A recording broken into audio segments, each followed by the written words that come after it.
Je voulais juste vous faire un petit mot sur l'association, donc l'association Coach Pro Occitanie. Alors, je suis Linda Longeau, je suis donc la présidente de l'association, avec plusieurs antennes, sur Toulouse, Montpellier notamment.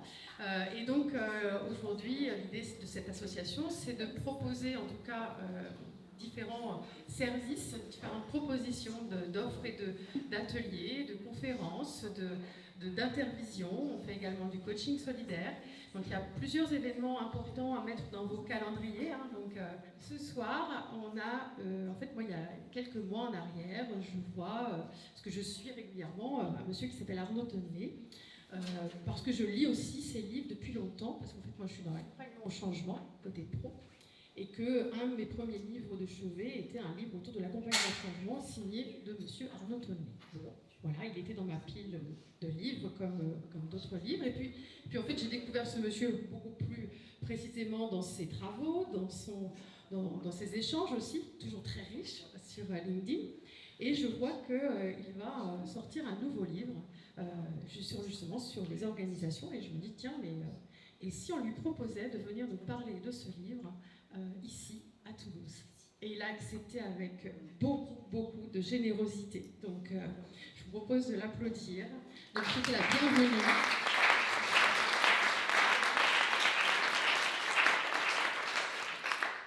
C'est à la fin qu'il faut applaudir parce qu'on sait Ouais. pas ce qu'on va... Mais là, c'est en fait, on t'envoie des belles énergies. En tout cas, merci Arnaud d'être avec nous ce soir. Je vais te laisser le micro, moi je vais m'installer, allez écouter. Donc nourrissez-vous intellectuellement et puis après on vous nourrira l'estomac.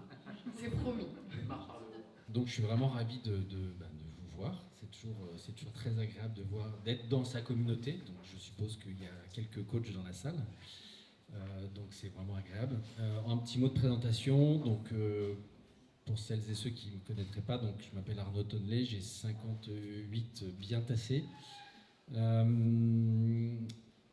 Des enfants qui sont grands maintenant et j'ai une carrière en 2 temps, une quinzaine d'années de consulting en cabinet et puis en entreprise chez Danone, et puis une vingtaine d'années maintenant de coaching en cabinet aussi, et puis depuis 3 ans en indépendant. Et puis tout ça a été... voilà, j'ai écrit quelques livres depuis 2011, donc le livre auquel tu fais référence, c'est un des premiers. Donc j'en déduis qu'entre celui-là et celui-là, tu n'as rien vu passer.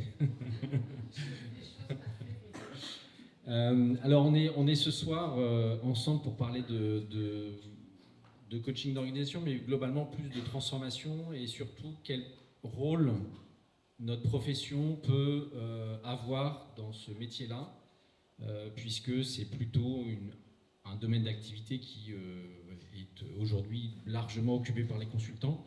Et je pense que les coachs ont quelque chose à apporter, et c'est ça que je vais essayer que je voudrais partager avec vous. Quelle peut être la spécificité de l'approche de coaching des coachs sur ce métier de la transformation? Je pense qu'il y a des spécificités, et surtout je pense que les entreprises les organisations en ont besoin. Alors, en bon étudiant de sciences sociales formé à Sciences Po, j'ai fait un petit plan. Vous avez devant les yeux, mais en fait on s'en fiche, on pourra suivre autre chose.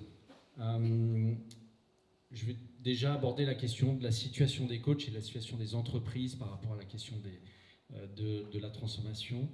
Je dirais un mot sur qu'est-ce qui fait que, de mon point de vue, il y a quand même des choses lourdes au sens structurantes, qui ont changé depuis une trentaine d'années et qui font que notre profession peut vraiment prendre sa place, ce que j'appelle l'évolution des facteurs stratégiques, puisque moi à l'origine je viens du métier de la stratégie, donc c'est quand même quelque chose qui me parle. On abordera la question des croyances, qui est au fond notre matériau, hein. On n'a pas grand chose à se mettre sous la dent quand on est coach.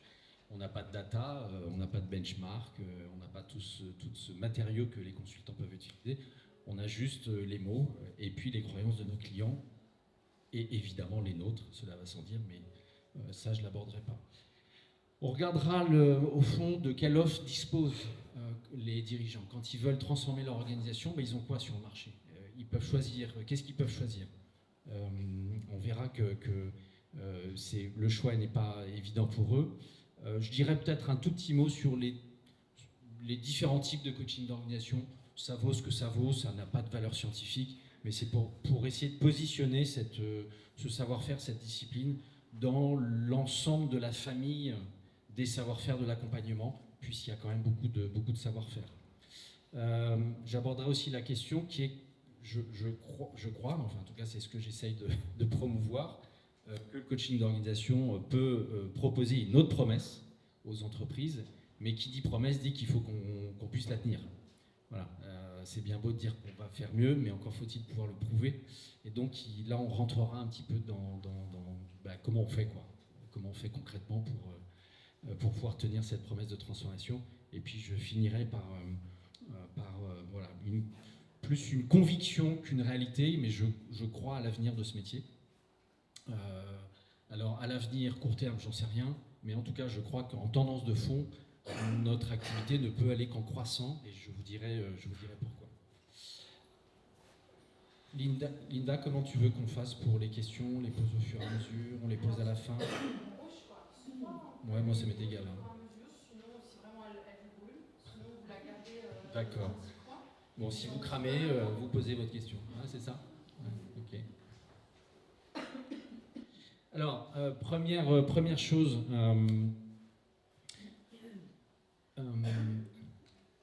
alors, pourquoi je fais ce lien entre coaching d'organisation et la situation des coachs? Bon, il a échappé à personne quand même que la machine à fabriquer du coach, elle s'est un peu emballée ces dernières années. Alors, je ne vous apprendrai rien. Et on est dans une espèce de spirale vicieuse qui est que plus il y a de coachs, moins il y a de boulot, plus les coachs vont faire de la formation pour former des coachs, qui vont former d'autres coachs, qui vont se former à la supervision, qui vont superviser des coachs, etc., etc. Et donc, au fond, les coachs sont devenus une espèce de marché secondaire et qui a son propre chiffre d'affaires, etc. Mais ça rend du coup la situation compliquée parce que dans notre métier, je crois, peut-être me trompais-je, mais je crois que notre métier, c'est le seul métier qui a l'injonction de se débarrasser de ses clients. À ma connaissance, aucun métier au monde n'a l'injonction de dire une fois que vous avez un client, il faut le virer. En fait, nous, c'est le cas. C'est l'injonction à l'autonomie. C'est-à-dire qu'en gros, le métier de coach vise à rendre les clients autonomes. Donc, ça veut dire qu'il faut qu'on aille vite et le plus vite possible. Bien. J'ai rien à redire sur cette éthique qui me va très bien. Simplement, commercialement, vous voyez bien qu'elle pose un petit problème quand même. C'est que l'effort commercial à mener, il est juste colossal. Bon. Et donc la question va se poser comment notre profession peut vivre. Et moi, une de mes ambitions, c'est que notre profession vive et que tous les gens qui s'investissent dans ce métier vivent de leur art, parce que je pense qu'on a vraiment besoin de cette énergie-là. Donc certains pensent, ils écrivent qu'il y a trop de coachs. J'ai la faiblesse de croire qu'il n'y en a pas assez. On n'est pas assez nombreux pour agir sur le monde, notamment tel qu'il va en ce moment. Bon, je ne vous fais pas un dessin, mais je pense qu'on a besoin d'apporter cette énergie-là. La question, c'est comment on fait pour lutter contre cette injonction. Si vous connaissez la notion d'océan rouge et d'océan bleu, on a aujourd'hui, me semble-t-il, beaucoup de professionnels qui sont plutôt dans une stratégie que j'appellerais une stratégie d'océan rouge. Qu'est-ce que c'est l'océan rouge? C'est un territoire stratégique qui est très occupé. Il y a beaucoup de monde, on fait tous la même chose, et donc il y a beaucoup de concurrence. Donc c'est rouge, pourquoi? Parce qu'au bout d'un moment, tout le monde s'entremange, et donc c'est un peu sanglant. Donc ça, c'est vraiment un outil qu'on utilise en stratégie. C'est le premier boulot qu'on fait en stratégie avec un client, c'est de regarder s'il est en stratégie océan rouge ou océan bleu. D'accord? Donc c'est de trouver un territoire stratégique dans lequel on va limiter la concurrence. Et j'ai la faiblesse de croire que le coaching d'organisation, c'est-à-dire au fond le coaching appliqué à la transformation, peut être un océan bleu. Ce qui est une façon pour chacun des coachs de ne pas perdre ses clients. C'est-à-dire qu'une fois qu'on les a accompagnés sous l'angle du coaching individuel ou du coaching d'équipe, on peut continuer avec nos clients. Et donc, évidemment, ça permet de dépasser l'injonction à l'autonomie dont je parlais tout à l'heure, et ça permet de fidéliser ses clients, puisque n'importe quel étudiant de première année sait que c'est plus rentable de fidéliser ses clients que d'en conquérir de nouveaux. D'accord ? Donc je crois, pourquoi j'attaque par là ? Parce que je rencontre beaucoup de coachs qui n'ont pas de raisonnement stratégique et qui vont un peu la fleur au fusil en disant c'est chouette le coaching, on va faire de l'humain, tout ça, voilà. Oui, tout ça, mais à un moment donné, il faut quand même raisonner stratégie et se dire sur quel territoire je vais et comment je vais pouvoir limiter la concurrence. Donc je crois que ce qui est intéressant en coaching d'organisation, c'est que, étant donné qu'il n'y a plus beaucoup d'organisations qui ne se transforment pas, le territoire, il est potentiellement immense. Et il est potentiellement infini, alors que le territoire de la formation, il est suroccupé. Le territoire du coaching individuel est suroccupé. Le territoire de la transformation, il n'est pas suroccupé. D'accord ? Ça, c'est le premier point. Deuxième point, sur les entreprises. Moi, j'ai passé un certain nombre d'années, trop, je ne sais pas, mais en tout cas un certain nombre d'années, dans des cabinets de conseil. Alors, le conseil dont je vais parler, c'est le conseil que je connais. C'est-à-dire, c'est le conseil des grands cabinets. Je ne connais pas le consulting des petits cabinets. D'accord ? Donc, il y a cette nuance à apporter. Mais quand on regarde comment se passent les transformations, il y a quand même quelque chose qui est un peu frappant, c'est que le taux d'échec des transformations ne baisse pas. C'est-à-dire qu'étude après étude, on s'aperçoit qu'on est toujours entre la moitié, les 2/3 et les 3/4 des transformations qui n'aboutissent pas. Ça, c'est relativement bien mesuré. Hein. Tous les 3-4 ans, on a des études comme ça. Donc, moi, j'ai pu un peu faire des recherches. Et donc, c'est assez fascinant vu de l'extérieur parce qu'on se dit on a une discipline qui n'apprend pas. Imaginez si la médecine de 2026 avait les mêmes résultats que la médecine de 1970.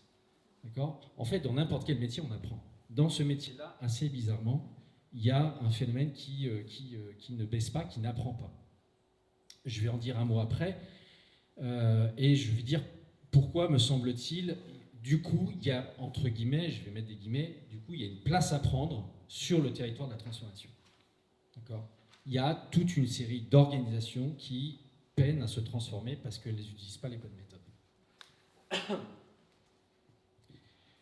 Alors, qu'est-ce qu'il y a ? Pourquoi je dis ça ? Parce que quand on essaie de regarder un petit peu non pas le temps long, mais le temps moyennement long, c'est-à-dire le temps de la décennie, vous voyez, sur 3-4 décennies, vous prenez le XXe siècle.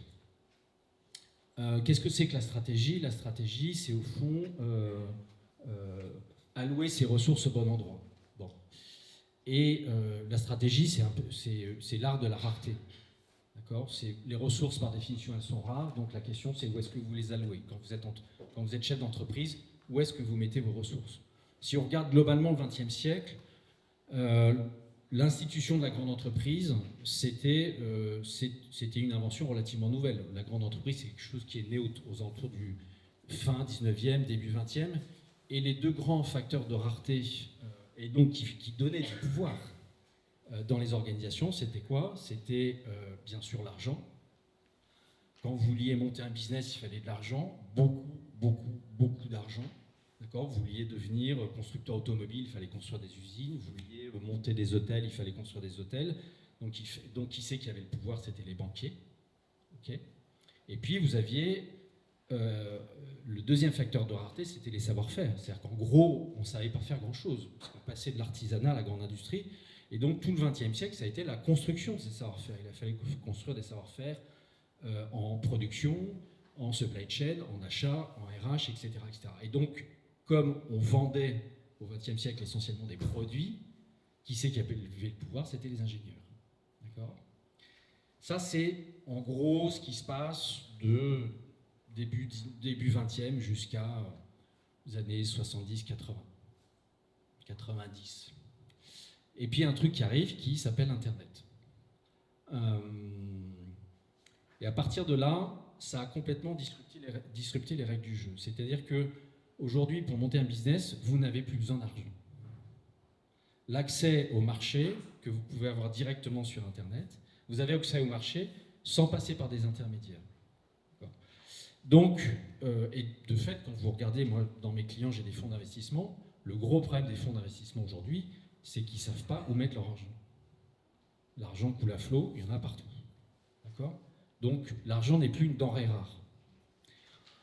Idem sur les savoir-faire, ça n'est plus une denrée rare, puisque maintenant, si vous voulez vous former à n'importe quel savoir-faire dans le monde, vous avez quantité de ressources sur Internet, dans des livres, dans des experts, dans des consultants.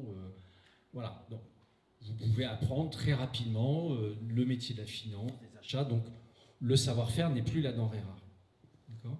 Qu'est-ce qui devient la denrée rare ? C'est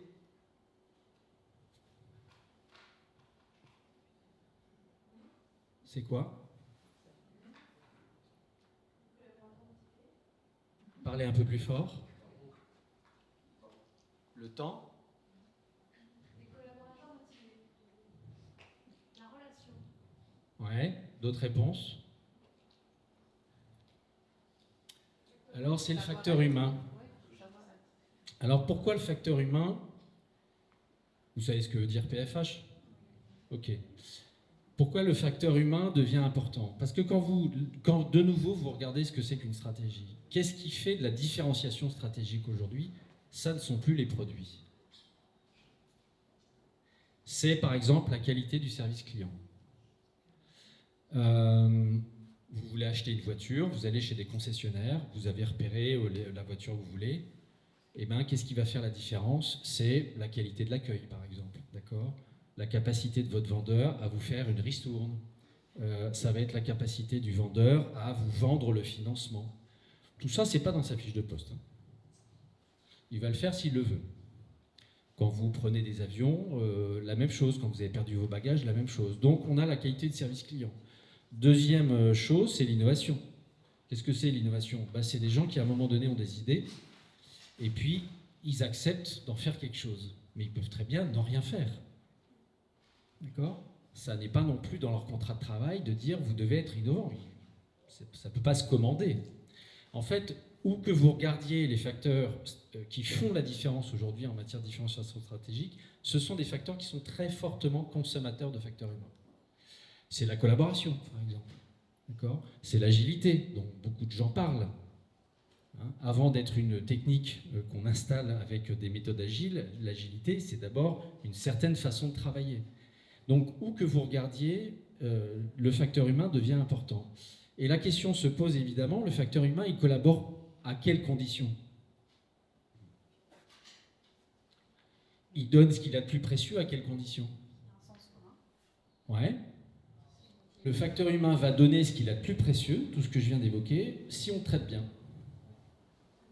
Et revoilà nos transformations. Parce qu'évidemment, si le facteur humain on ne traite pas bien, il y a un moment donné, il dit « allez vous faire voir ».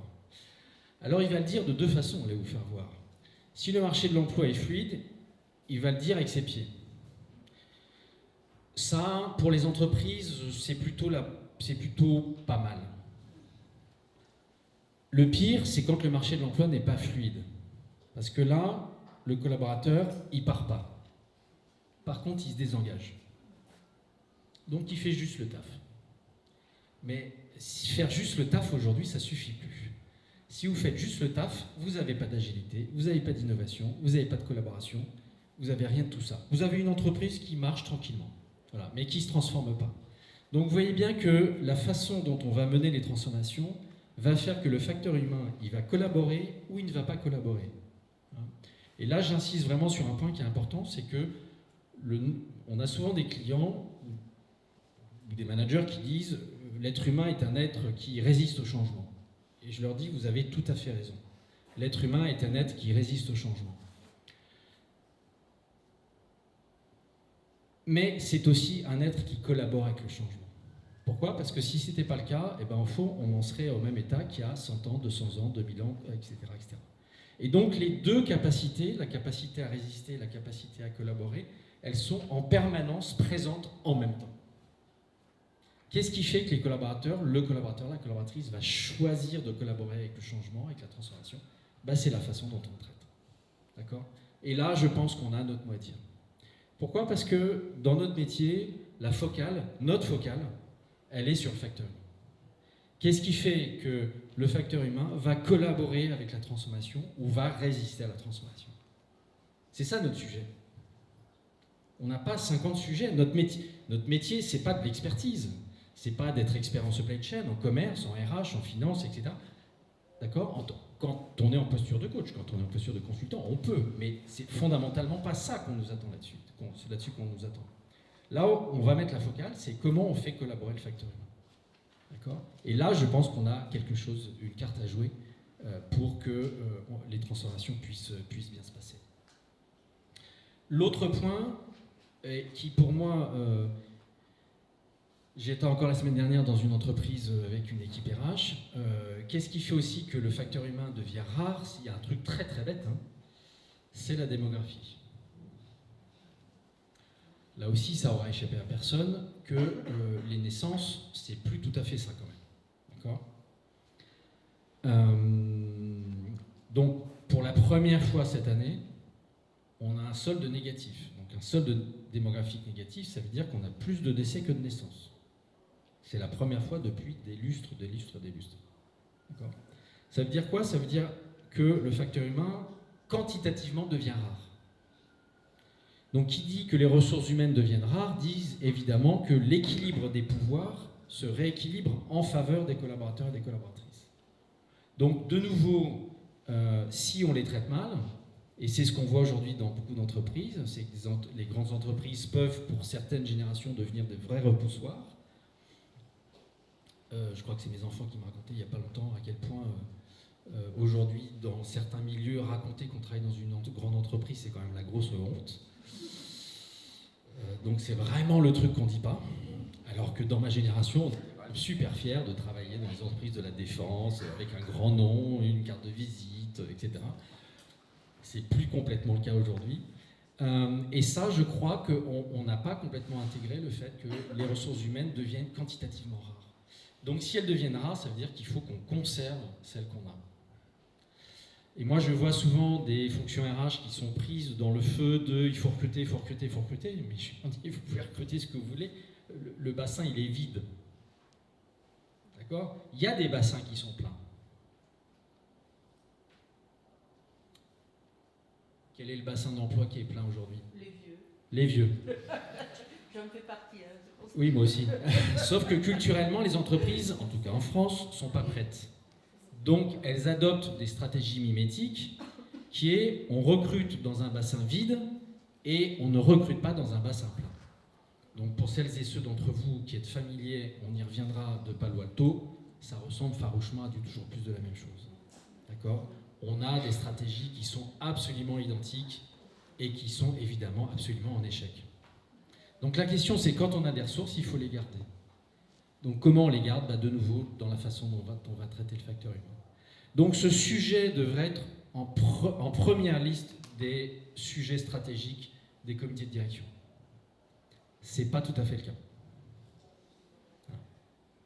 Et donc je pense, j'avais écrit il y a un papier, je crois il y a 1 ou 2 ans là-dessus, je pense qu'on a une perte de richesse nationale absolument considérable du fait de sous-estimer ce facteur-là. Donc c'est pas juste s'occuper du facteur humain, c'est pas juste un truc sympa qu'on fait parce qu'on a des valeurs, parce que c'est important. C'est aussi un enjeu économique majeur.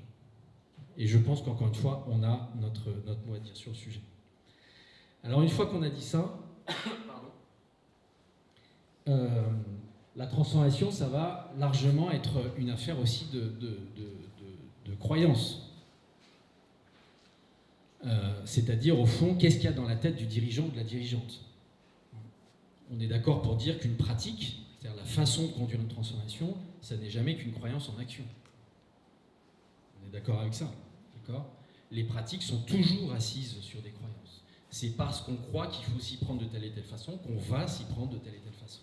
Bien. Ce qu'on peut dire, c'est que quand la pratique ne donne pas les résultats escomptés, c'est ce que dans mon livre j'appelle faire le saumon, on peut remonter la pente et se dire quelle est la croyance sous-jacente à cette pratique-là. Et ça, c'est notre terrain de jeu. D'accord ? Ça, c'est notre terrain de jeu, qui est de dire qu'est-ce qui fait que ce que la dirigeante ou la dirigeant a dans la tête fait que ça n'arrive pas au résultat escompté.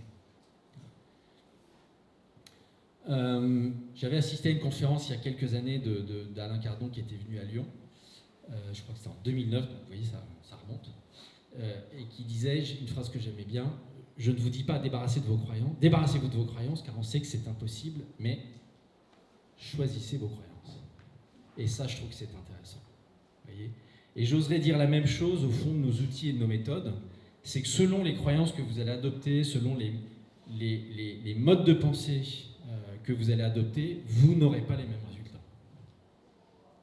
Donc, j'aimerais vous inviter, mais vous l'avez toutes et toutes fait, mais à être vigilante sur le type d'outils, le type de croyances dans lesquelles vous ancrez vos pratiques. Vous n'obtiendrez pas les mêmes résultats. Et donc, évidemment, vous n'aurez pas la même valeur sur le marché. D'accord ? Et à quoi on assiste ? En fait, on assiste à une espèce de grand écart entre ce que je vais appeler les modèles et le réel. Les modèles, c'est quoi ? C'est qu'on a encore beaucoup dans les entreprises des modèles que je vais appeler, pour faire un raccourci très rapide, les modèles tayloriens. C'est en gros, le modèle taylorien, c'est on a un sommet qui réfléchit, qui pense, qui conçoit, on a une base intermédiaire qui relaie, et puis on a une base à la fin qui exécute. Donc ça, c'est joli, c'est bien, c'est un joli modèle linéaire. Sauf qu'en fait, ça ne fonctionne plus comme ça. D'accord ? Ce joli triptyque, conception, communication, exécution, il est de plus en plus à la peine. Et on pourrait évidemment revisiter tout ce modèle taylorien. Là, je l'ai fait de façon verticale, on pourrait évidemment le faire de façon horizontale. Mais tout ce qu'on appelle le modèle command and control, etc., etc. Je ne sais pas si vous avez eu l'occasion de lire le dernier rapport de l'IGS, l'Inspection Générale des Affaires Sociales, l'IGAS, pardon, sur une comparaison des pratiques managériales entre 5 pays européens, dont la France. La France est en dernier à peu près sur tous les items. D'accord ? Sur à peu près tous les items, la France est en dernière position. D'accord ? Et on sous-estime considérablement ce facteur-là. Et en face de ces modèles, qu'est-ce qu'on a ? On a une société qui a complètement évolué, qui s'est considérablement horizontalisée. C'est-à-dire que le modèle vertical prend complètement orthogonalement l'horizontalisation, notamment amenée par les réseaux sociaux. On a des gens qui ont pris l'habitude de prendre la parole sur tout et tout le temps. Est-ce que c'est bien, pas bien ? C'est un autre débat. Je n'ai pas d'avis sur le sujet. Mais le fait est, c'est que dans la vie courante, les gens s'expriment tout le temps sur tout. Et quand ils arrivent dans l'entreprise, on leur dit, écoute, tu sais quoi ? Ton avis, tu te le gardes et tu fais ce qu'on te demande. Bref, on peut prendre à peu près un certain nombre de dimensions, comme ça, on s'aperçoit que les modèles qui régissent les pratiques en entreprise et la réalité se percutent orthogonalement, et donc ça donne un peu comme si on avait deux plaques tectoniques, ça frotte, ça frotte, ça frotte. Et ça génère ce que les économistes appellent des externalités, c'est-à-dire au fond les conséquences de ce modèle, et ces conséquences de ce modèle, on les voit. Tu as parlé de santé mentale tout à l'heure, on les voit par la consommation de psychotropes, on les voit par les burn-out, on les voit par le désengagement, on les voit par le fait qu'on parle de santé mentale, etc., etc., etc. D'accord ? Donc on a en gros aujourd'hui un modèle qui craque de partout, et je pense qu'on a notre rôle à jouer pour faire évoluer ces pratiques-là. Et je pense que c'est pas forcément dans les grands cabinets de conseil qu'on fera évoluer ces modèles-là. J'insisterai pas là-dessus, parce que je peux le volontiers avoir là-dedans un petit peu dur, donc je veux pas que ce soit filmé. Mais je pense que nous, on a intérêt à ce que ça évolue, ça fait partie de nos valeurs. Je pense qu'il y a d'autres pratiques professionnelles qui n'ont pas forcément intérêt à ce que ça évolue. Alors, la dirigeante ou le dirigeant ou le manager, quand il veut conduire une transformation, alors ce que j'appelle une transformation, c'est n'importe quelle opération de changement. Ce n'est pas forcément la grosse opération de transformation. Mais au fond, et qu'il a envie il ou elle a envie de se faire aider, il a quoi sur le marché ? En gros, il a, on va dire, le consulting et puis le coaching. Je vais faire des raccourcis très très forts, donc il faudrait mettre plein de nuances, mais qui dit nuance dit du temps et on n'en a pas, donc je vais être un peu caricatural, vous n'en voudrez pas, j'espère. Mais en gros, les croyances qu'il y a derrière le consulting, c'est mon client a plutôt une bonne vision du problème à résoudre, et ce qui lui manque, c'est de l'expertise ou des bras. Et donc, je vais faire confiance au client pour la façon dont il définit son problème. Par exemple, j'ai un problème de rentabilité, j'ai un problème de culture commerciale, j'ai ma supply chain qui ne fonctionne pas avec le commerce, j'ai un problème d'absentéisme, etc. Ce que j'appelle la définition du problème. On va lui faire confiance à peu près là-dessus. Mais le client, il ne sait pas faire. Il ne sait pas faire parce qu'il n'a pas l'expertise ou il ne sait pas faire parce qu'il manque de bras, parce qu'il n'a pas assez de ressources. Donc, nous, consultants, on va baser notre modèle économique sur l'apport d'expertise et l'apport de bras. D'accord ? Vrai, je ne sais pas. Hein, je suis là aussi dans la modélisation de la chose. Le coaching est plutôt à l'opposé de ça. En tout cas, je vais plutôt parler de moi, j'ai pas envie de généraliser parce que peut-être vous vous y retrouverez pas. Mais si je parle de moi, dans la façon dont je pratique le coaching, je vais fonctionner à l'envers. Qui est, en gros, là où le consultant dit le client n'a pas les ressources, le coach dit le client a les ressources. C'est-à-dire, il a vraiment les ressources. Au fond, il sait faire, le client. Et une des croyances fondamentales du coaching, c'est le client sait faire. La question, c'est que, de temps en temps, temporairement, le client, il a perdu l'accès à ses ressources. Pour plein de raisons. Parce qu'il est paumé, parce qu'il est stressé, parce qu'il n'en peut plus, parce qu'il en a trop, parce qu'il en surchauffe, etc. Il a perdu l'accès à ses ressources. Donc, notre boulot, ça va être de lui faire retoucher ses ressources. Sachant qu'il va falloir les trouver, quand même. Et l'autre question, c'est, moi je crois que très souvent, le client se trompe quand il définit son problème. Mais il ne le sait pas. Et s'il le sait, il n'a pas trop envie de le savoir. Donc vous voyez bien que quand on est dirigeant, c'est plus confortable d'être dans le premier modèle que dans le deuxième. Parce qu'on n'a pas envie de solliciter un prestataire qui va vous dire « vous vous trompez de problème ». D'accord ? Donc il va falloir trouver comment faire évoluer la représentation que le client a de son problème sans que le client résiste à ça. Puisqu'évidemment, on sait très bien que la première source de résistance au changement dans les entreprises, elle est au sommet. Elle n'est pas à la base. D'accord ? Et c'est dans la façon dont on formule les problèmes, et c'est là que je vais venir un petit peu au modèle de coaching d'organisation que je propose, qui est qu'on va regarder comment le problème est formulé. Sachant que ce que je suis en train de dire là, c'est exactement l'application à des sujets de transformation de ce qu'on fait en coaching individuel. Pas plus. On sait très bien qu'en coaching individuel, à 90% du temps, le client avec qui on travaille, il n'y arrive pas parce que la façon dont il formule le problème l'incapacite. Donc le problème n'est pas le problème. Le problème, c'est comment je le formule. D'accord ? Et donc, le premier travail qu'on va devoir faire en tant que coach, c'est progressivement reformuler les choses pour qu'on arrive à quelque chose qui soit traitable. Donc, cette technique-là, qui est une technique de base en coaching, on l'applique à des ensembles de transformation. Il n'y a pas de nouveauté.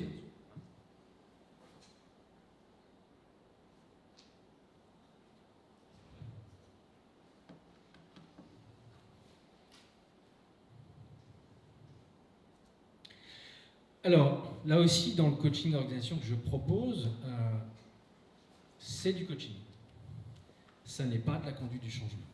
Et je n'oppose pas les deux, et je ne dis pas qu'il y a un truc qui est mieux que l'autre. Je n'oppose pas les d'accord ? La conduite du changement, en gros, c'est ce que j'appellerais du consulting people.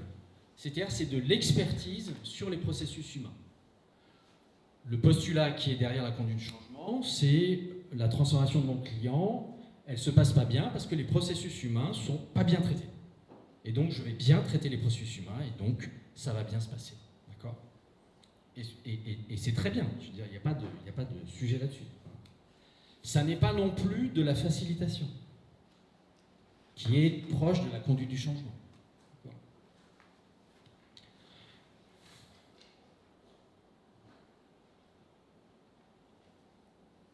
Il me semble qu'aujourd'hui, le coaching d'organisation, c'est un sujet, c'est un savoir-faire qui est plutôt en émergence. Donc les choses ne sont pas encore formalisées. C'est pas une discipline qui a 100 ans, d'accord ? C'est une discipline qui a, selon la façon dont on regarde les choses, ça a 10, 20 ans. Si on recule un petit peu plus loin en regardant l'ODI, l'Organizational Development, ça a 40 ans, mais ça reste jeune. Bien. Il me semble, ça vaut ce que ça vaut, qu'il y a aujourd'hui trois familles de coaching d'organisation. Il y a ce que j'appellerais la famille conduite du changement. D'accord ? Si j'avais, là aussi, je pense que s'ils m'entendaient, ils m'arracheraient les yeux, mais ils m'en voudront pas. Mais en gros, il y a le coaching d'organisation comme conduite du changement. C'est-à-dire, on va, encore une fois, bien traiter les processus humains.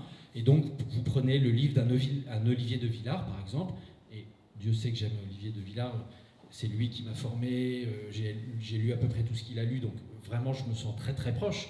Mais son livre sur le coaching d'organisation, il le dit lui-même, c'est une certaine façon de conduire le changement. D'accord ? Donc, on reste sur les processus humains. Il y a une deuxième grande famille, qui est plutôt une famille monoparentale. Ce serait du Alain Cardon. D'accord ? Alain Cardon, vous prenez son livre sur le coaching d'organisation. En gros, c'est du coaching d'équipe à grande échelle. D'accord ?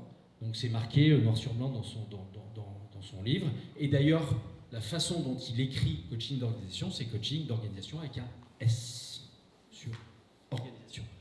Donc, on va coacher, non pas un codir de 10 personnes, mais on va coacher un groupe de 40, 50, 100 personnes. Et au fond, on regarde la façon dont les processus se passent et on va coacher ce grand groupe. Et donc, ce qu'il appelle coaching d'organisation, c'est du coaching de grand groupe. D'accord ? De nouveau, avec un fort focus sur les processus humains. Je précise encore une fois que moi, je suis imbibé de ces approches. Hein, donc, je ne suis pas en train de critiquer. J'essaie de voir s'il y a des familles. Hein. Et puis, il peut y avoir possiblement, et c'est ce que j'essaie de développer, une troisième famille. Pour l'instant, elle est un peu monoparentale, mais j'aimerais bien qu'elle ne le soit plus. Et qui est à partir des approches de Crozier et des approches de Palo Alto. D'accord ? Et ce que cette approche veut proposer, c'est là où généralement le coaching dit « je ne m'occupe pas du problème, le problème c'est le client, c'est le sujet du client ». Et donc, dans notre métier, il y a souvent une phrase qui est « c'est le client qui est expert de son problème ». Je ne sais pas si vous avez déjà entendu cette phrase. Et donc, nous, on va être experts pour l'aider à résoudre cette situation. Alors moi, je suis un peu gêné par ça. Pour une raison simple, c'est que si le client est expert de son problème, pourquoi il appelle un prestataire ?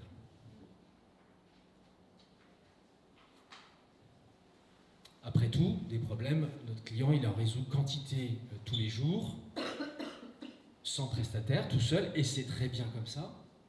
Pourquoi un jour, sur un sujet donné, il dit là, j'ai besoin d'un prestataire. J'ai besoin de me faire accompagner. L'hypothèse que moi, je vais déclencher, qui va reposer notamment sur l'approche de Crozier, c'est qu'on se trompe de problème. C'est qu'en fait, le client n'y arrive pas parce qu'il n'est pas au bon endroit. Et peut-être qu'il ne le sait pas. Et on ne va pas forcément lui dire. Pourquoi on ne va pas lui dire ?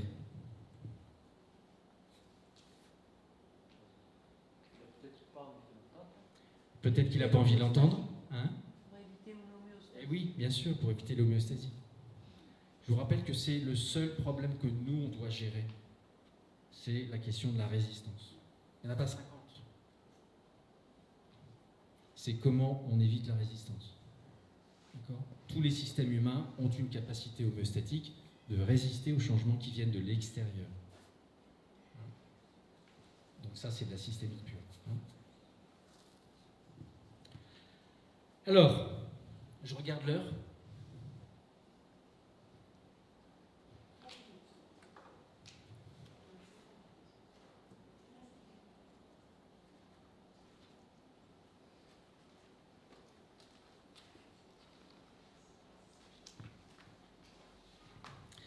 Alors j'ai toujours mon petit mystère à résoudre. C'est pourquoi le client il appelle un prestataire. Parce que, a priori, le client il est plutôt économe de ses sous, ce qui est normal, et il n'a pas forcément envie de dépenser plusieurs milliers d'euros, dizaines de milliers d'euros, centaines de milliers d'euros pour les beaux yeux du prestataire.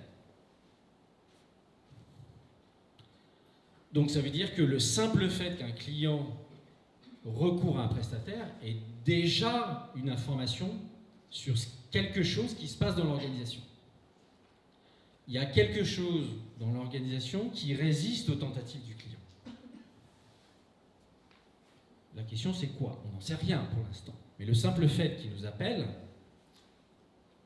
c'est venez m'aider, j'ai une transformation à conduire, j'ai un changement à conduire. Ok, mais pourquoi vous m'appelez? Pourquoi vous ne le faites pas tout seul? Puisque la transformation d'à côté, vous l'avez menée toute seule, celle d'après, vous l'avez... D'accord? Donc, il y a bien un petit secret à essayer de creuser à cet endroit-là. Et donc, évidemment, pour aller sur ce terrain-là, il va falloir se doter d'outils un tout petit peu efficaces, un tout petit peu robustes.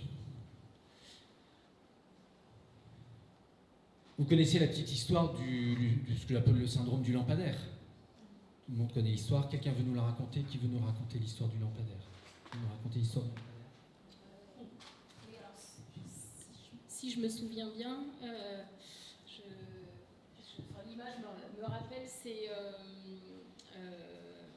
une personne qui en fait cherche ses clés, mais que là où c'est éclairé sous le lampadaire. Mais je me souviens, je ne sais pas très bien la raconter en mettant du contexte, mais en résumé, c'est ça. Et en fait, il ne cherche que là où c'est éclairé, au lieu de chercher dans les... Il manque toutes les zones d'ombre, en fait. C'est ça. Il limite son champ de recherche. Bon, tu as parfaitement résumé la chose. Hein, c'est cette histoire du syndrome du lampadaire, et ça nous arrive à tous. Hein. Voilà, c'est le monsieur ou la dame qui a perdu ses clés, et un kidam s'approche et dit: qu'est-ce qui vous arrive? Ben, j'ai perdu mes clés. Ah ben, c'est embêtant. On va vous aider. Et puis au bout de 5 minutes, évidemment, le kidam s'aperçoit que les clés, il n'y en a pas. Et monsieur ou madame dit: mais vous êtes sûr que c'est là que vous les avez perdues? Et le monsieur lui dit: ben non, mais il n'y a que là que c'est éclairé. Et en fait, qu'est-ce que c'est ce syndrome du lampadaire? C'est la propension qu'on a tous, moi le premier, sans doute vous, à chercher nos clés, qui sont évidemment la métaphore des clés du succès, à des endroits qui sont éclairés pour nous. Qu'est-ce que c'est les endroits qui sont éclairés pour nous? Ben, c'est nos valeurs, c'est nos savoir-faire, c'est notre culture. Quand vous êtes dans une entreprise qui a une forte culture technique, par exemple. Moi, j'ai beaucoup travaillé dans l'industrie et je continue. Bon, eh ben, le lampadaire, il éclaire quoi? Il éclaire la technique. Donc, on va apporter des solutions techniques. Mais la question, c'est quand ça marche, tout va bien. Mais de temps en temps, ça ne fonctionne pas. C'est là que ça devient intéressant. D'accord? Et l'hypothèse du lampadaire peut se déclencher, c'est que peut-être le client ne regarde pas au bon endroit. C'est pas qu'il a de mauvaise volonté, c'est qu'il regarde là où c'est éclairé pour lui ou elle, là comme nous on fait, on regarde là où c'est éclairé pour nous. Et donc, évidemment, la question, ça va être, si on regarde au même endroit, qu'est-ce qui va se passer? On va arriver au même résultat. On va regarder au même endroit. Et c'est souvent ce qui se passe en consulting, c'est-à-dire que le client et le consultant regardent au même endroit, et donc ils aboutissent aux mêmes conclusions, et donc ils déploient les mêmes solutions. Quand ces solutions marchent, tout va bien. Mais quand ces solutions ne marchent pas, et bien là, ça voudrait dire qu'il faut qu'on commence à regarder ailleurs. D'accord ? Et c'est là qu'évidemment notre savoir-faire de coach va se déclencher, parce que le client n'a pas forcément envie de regarder ailleurs. C'est pas qu'il est de mauvaise volonté, qu'il est bête ou quoi que ce soit. Il ne faut pas tomber dans ces mauvais procès d'intention. Le client, il fait ce qu'il peut. D'accord ? Mais il est comme nous. Ben, de temps en temps, vous savez, vous connaissez, sur les camions, sur les côtés des camions, il y a des autocollants avec marqué « angle mort ». Vous avez regardé, vous avez déjà vu ça ? Ben, on a tous nos angles morts. C'est-à-dire, vous avez beau faire, vous ne voyez pas. D'accord ? Vous dites à un poisson rouge qu'il est dans un bocal, il se retourne, il dit « je ne vois rien ». D'accord ? Donc il y a de la bonne foi. Il ne faut pas être dans ce mauvais procès que les clients ne veulent pas. Parfois, ils voudraient bien, mais vraiment, littéralement, ils ne voient pas. Et là, ça devient intéressant du coup de faire appel à des prestataires. C'est pas que le prestataire est plus intelligent, c'est qu'il voit autrement. Il voit des angles morts que le client ne voit pas. D'accord ? Et donc, à partir de là, l'approche que j'essaie de développer, que je propose dans le livre, dans la formation, etc., c'est de se doter de, on va dire, de 2 trousses à outils. Première trousse à outils, c'est ce qu'on peut appeler l'approche problème. C'est-à-dire, je le redis, le client formule les choses de telle façon qu'il n'y arrive pas. Et donc, il y a quelque chose dans la formulation de son problème qui pose une question et qu'il va falloir aller résoudre. Certains d'entre vous connaissent la sociologie des organisations, Crozier, le nom est familier, pas familier? Ouais? Alors Crozier, qu'est-ce qu'il nous a dit? Moi, j'ai la croyance qu'on ne peut pas faire de transformation si on ne connaît pas un tout petit peu la sociologie des organisations. Mais c'est ma croyance limitante à moi, mais je pense que ça devrait être remboursé par la sécurité sociale. Quand on fait ce métier, de savoir un tout petit peu ce qu'a écrit Crozier et puis son élève qui est François Dupuis. D'ailleurs, allez plutôt lire François Dupuis qui a énormément vulgarisé Michel Crozier. Michel Crozier, toute sa vie, il a travaillé dans les organisations. Qu'est-ce qu'il nous dit? Il nous a dit, parce que le brave homme est passé de l'autre côté depuis un certain temps, il nous dit les organisations n'arrivent pas à se transformer parce qu'elles formulent mal le problème. Et il est arrivé à cette phrase un peu choc qui est le problème, c'est le problème. Le problème des organisations, c'est la façon dont elles formulent le problème qu'elles doivent résoudre. D'accord? Elles formulent les choses de façon à ce qu'elles n'y arrivent pas. Et donc, évidemment, si on rentre dans ce système-là, il va falloir aller chercher nos clés sous d'autres lampadaires que ce que le client éclaire.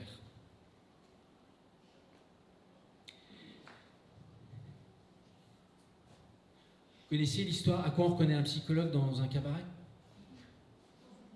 Elle blague un peu éculée, je vous le concède, mais bon, je suis de ma génération, donc les enfants me disent assez que je suis boomer. À quoi on reconnaît un psychologue dans un cabaret? C'est le seul qui regarde les spectateurs. Ça veut dire quoi? Ça veut dire que quand on est avec un client, quand un consultant est avec un client, tous les deux regardent au même endroit. Ils regardent le problème apporté par le client. Et donc, ils vont travailler tous les deux ou toutes les deux sur la question apportée par le client. D'accord? Une question d'organisation, de stratégie, de système d'information, peu importe le contenu. On n'est pas dans un métier de contenu. Donc, en fait, ce que le client nous apporte, on s'en fout complètement. Ça, c'est la scène. Le consultant et le client regardent la scène. Le coach regarde son client. Donc, il ne regarde pas la scène. Ce qui est tentant, hein, soit dit en passant. Un des principaux pièges des coachs débutants, c'est de se laisser embarquer par la vision que le client a de sa situation. Et souvent, ce qui va le faire flipper en disant « mais j'ai pas l'expertise, comment je vais y arriver ?» En fait, on s'en fout, on n'a pas besoin d'expertise. Donc, puisqu'on regarde un autre endroit. Et donc, on regarde notre client et de se dire qu'est-ce qui, dans la façon dont notre client ou notre cliente nous raconte les choses, qu'est-ce qui là-dedans fait problème par rapport au résultat qu'il veut atteindre? C'est ça le mystère qu'il va falloir que nous on adresse. Et il va falloir qu'on l'adresse sans le dire au client. D'accord? Parce que le client n'a pas payé pour ça. Le client veut un résultat. Sauf que nous, on sait que le résultat, il est que il faut qu'on aille chercher nos clés ailleurs. Et il va falloir qu'on trouve où. Les clés, c'est ce que le client nous raconte. Hein. Le client, c'est là qu'il regarde. Hein. Il dit, par exemple, j'ai travaillé il y a quelques années dans une entreprise de la défense. Monsieur Tonley, on a un gros problème d'absentéisme. Ok, donc on voudrait que vous nous aidiez à réduire l'absentéisme. Donc on avait un absentéisme de à peu près 15% dans les centres d'appel. Les centres d'appel, vous savez, c'est les gens qui se font engueuler toute la journée au téléphone. Et donc on a un gros problème d'absentéisme, voilà. Et en fait on pense que les managers font pas leur boulot. Ils font pas leur boulot et vous êtes bien d'accord, M. Tonley, que manager les équipes c'est bien un boulot de manager. Vous êtes d'accord?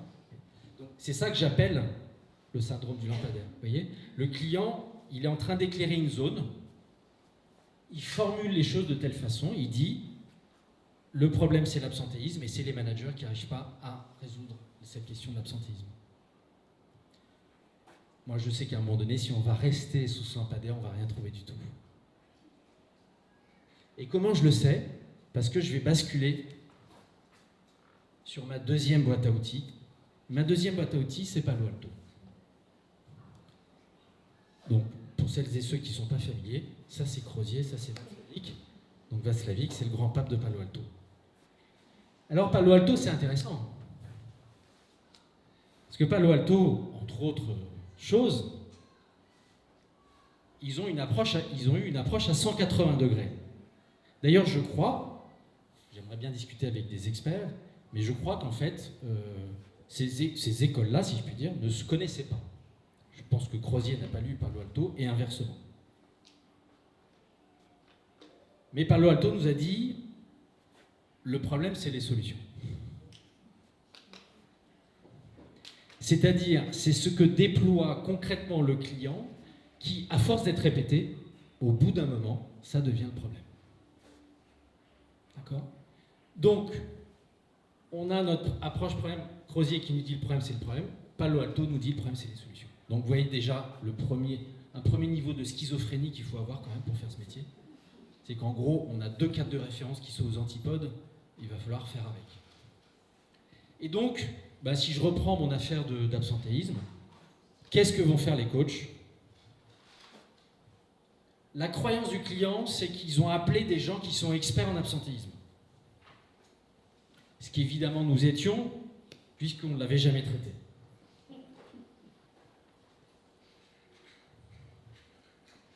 Qu'est-ce qu'on a fait? On a regardé les solutions déployées. Comment ils s'y sont pris pendant 1 mois, 6 mois, 1 an, 2 ans, pour adresser la question de l'absentéisme. D'accord? Moi, je ne sais fichtre rien comment on réduit l'absentéisme. Et avec Palo Alto, je n'ai pas besoin de le savoir. Je vais juste regarder ce que fait le client. D'accord? Monsieur le client, madame la cliente, une des questions principales dans Palo Alto, c'est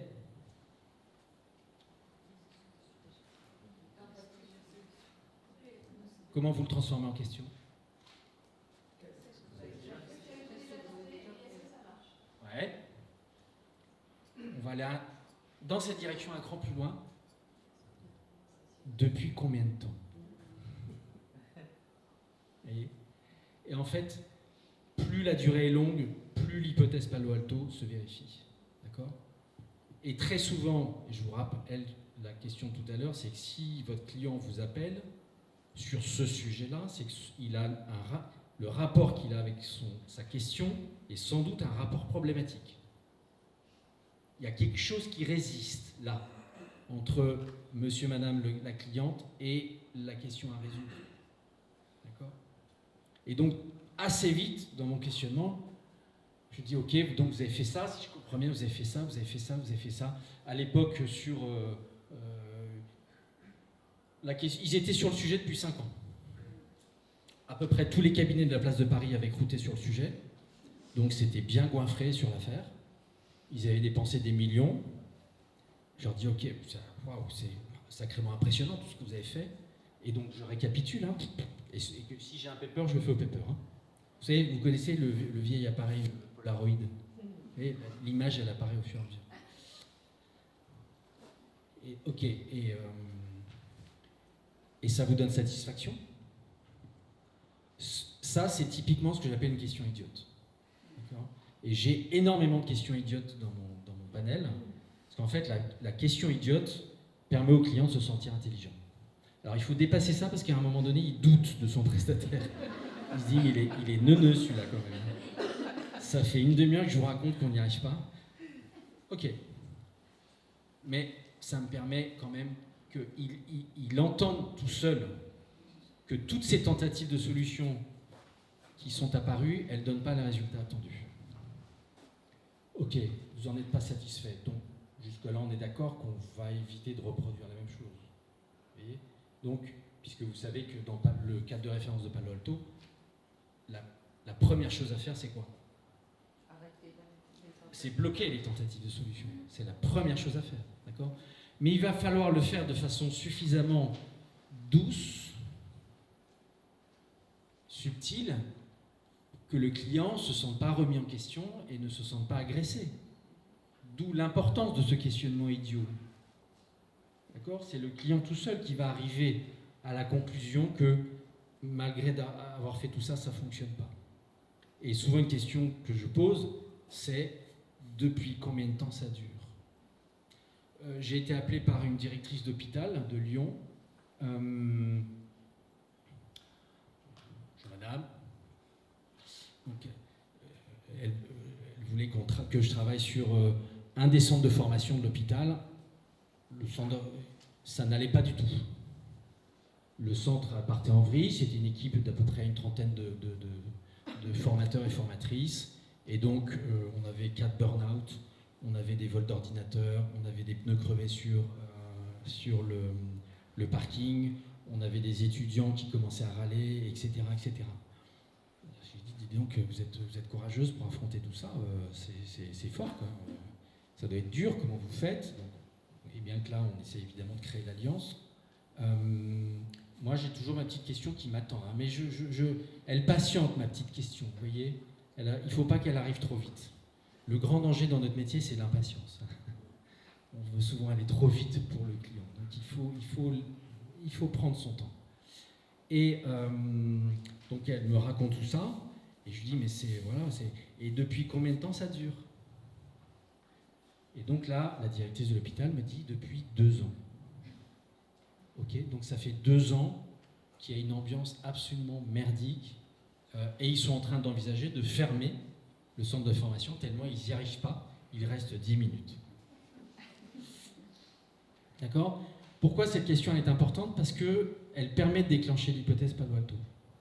Elle permet de se dire, il y a des tentatives de solution, il y a des choses qui ont été faites, et le premier boulot, il va falloir qu'on les arrête. D'accord? Et c'est notre deuxième boîte à outils de coaching d'organisation. Première boîte à outils, reformuler le problème, aller chercher nos clés ailleurs. Deuxième boîte à outils, bloquer les solutions et en trouver d'autres. Avec ces 2 boîtes à outils, vous couvrez 100% des sujets. On peut vous apporter n'importe quel sujet, vous arriverez à traiter 100% des sujets de transformation avec ces 2 boîtes à outils. Ça va? Vous avez faim? Moi, oui. Alors, je voudrais quand même qu'on ait un échange et des questions. Alors, pourquoi évidemment, on pourrait continuer longtemps, surtout que je suis un peu bavard. Si vous me lâchez, vous n'êtes pas rentré chez vous. Moi, je crois que ce métier de coach d'organisation, c'est-à-dire, je rappelle, du coaching appliqué à des sujets de transformation, donc à des sujets, quels qu'ils soient, importants, je crois qu'il y a quelque chose de commun entre la transformation des organisations et la transformation du monde. Voilà, ça c'est un peu mon combat personnel, mais je crois qu'on a notre pierre à apporter dans le fait que les choses se passent un peu moins mal que d'habitude, ou voire un peu mieux que d'habitude. Il y a beaucoup d'organisations que je trouve qui sont maltraitées. Je ne parle même pas d'organisations maltraitantes, mais je dis qu'il y a des organisations qui sont maltraitées, les transformations sont mal conduites, et je crois qu'on a des choses à faire, et c'est pour ça que je pense qu'il faut qu'on soit plus nombreuses et plus nombreux à aller sur ce terrain-là pour mieux accompagner les transformations. Je crois qu'on a besoin ce que j'appelle une autre écologie, une autre façon de voir les choses, qui ne remplace pas. Mon propos n'est pas de dire il faut remplacer un savoir-faire par un autre. Je pense qu'il faut ajouter ce savoir-faire au savoir-faire qui existe. Chacun des savoir-faire a des avantages et des inconvénients. Le consulting a des avantages et des inconvénients, le coaching a des avantages et des inconvénients. Quand vous avez besoin de pure expertise, le coach, il n'a rien à vous dire. D'accord? Donc c'est, ayant travaillé pendant longtemps dans des cabinets de strat, chez Bossard, chez Kea, je peux vous dire que quand vous avez besoin d'expertise et que vous en avez, ça fait du bien. Donc il faut pas jeter le bébé avec l'eau de bain. Mais je crois que sur le sujet de la transformation des organisations, on a vraiment, les coachs ont un atout, voilà, qu'on peut être moins d'autres savoir-faire, et que c'est un atout pour les coachs eux-mêmes, parce que je redis ce que je disais au début, c'est un océan bleu, c'est-à-dire que vous pouvez garder vos clients et les accompagner sur des transformations collectives. Et c'est, je pense, un bel outil pour les organisations, parce que, sans doute peut-être vous et moi, on rencontre tous les jours des organisations qui sont fatiguées, qui sont usées, qui n'ont plus d'énergie, où les gens sont désengagés, qui n'ont même plus envie de faire appel à des prestataires. Pourquoi ? Parce qu'ils en ont eu trop, et qu'ils ont développé la croyance que ça ne sert à rien, ça coûte trop cher. Moi, ça m'arrive assez souvent de passer derrière des grands cabinets où les équipes sont complètement rincées. D'accord ? Donc il faut reprendre tout ça. Donc je crois qu'on a une autre posture, on a d'autres croyances, on a peut-être d'autres valeurs aussi, j'en sais rien. Mais je crois vraiment que pour les organisations, le savoir-faire qu'on a, il a de la valeur. Donc j'aimerais vraiment vous inviter. Évidemment, pour celles et ceux qui n'en font pas déjà, pour les autres, il n'y a rien à changer. Mais pour celles et ceux qui peut-être n'osent pas encore aller sur ce terrain-là, vraiment d'y aller, parce qu'on a besoin, pour le coup, on a besoin de bras, quoi. On a besoin de bras et d'énergie. Merci beaucoup.